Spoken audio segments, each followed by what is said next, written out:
I'm opening up because I know somebody out there is a dad and they're not 64 yet. So they got a chance to understand what I'm saying, that they need to be like this in the 30s when they have a kid.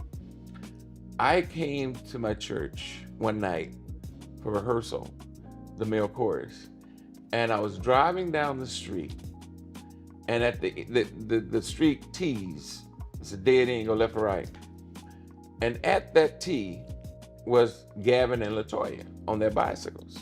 You remember that?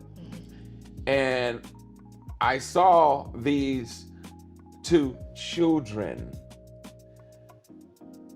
I didn't see my children. I saw these kids. These are my kids. And I rolled down the window. I said, "Hey, Dad!" I said, "What are y'all doing here?" Well, we know what time you go to practice on Tuesday nights, and we wanted to be here when you come. And I went, "Oh man, that's great."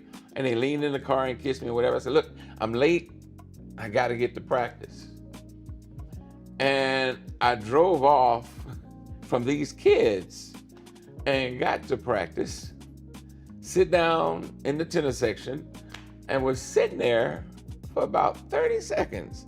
And that's when some people say Holy Spirit, or some people say your conscience. What are you doing? Those are your kids that made it a point to be waiting on you. Get out of here. And I left the practice and went to the house. Get in the car, let's go to McDonald's. And I just like, it was that kind of mindset.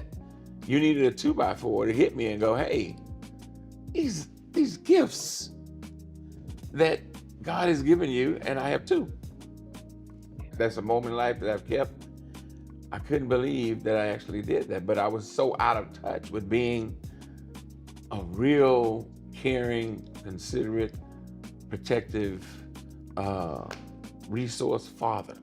I don't know why I said that. No, you said it for great reason. I feel like it's so good to hear you share the other side of that experience, right? Mm-hmm. And now as an adult in her 40s, you gotta realize, and what I've come to realize is my parents had me when they were 24 years old. Yeah. To now be an adult, to have gone through my 20s, I was selfish at 24 too. So to hear you say you were having a moment where you were thinking about self, Mm-hmm. instead of being in touch with the reality of the situation, was I'm missing time with my kids, and I'm honestly prioritizing myself Mm-hmm. at this stage in my life.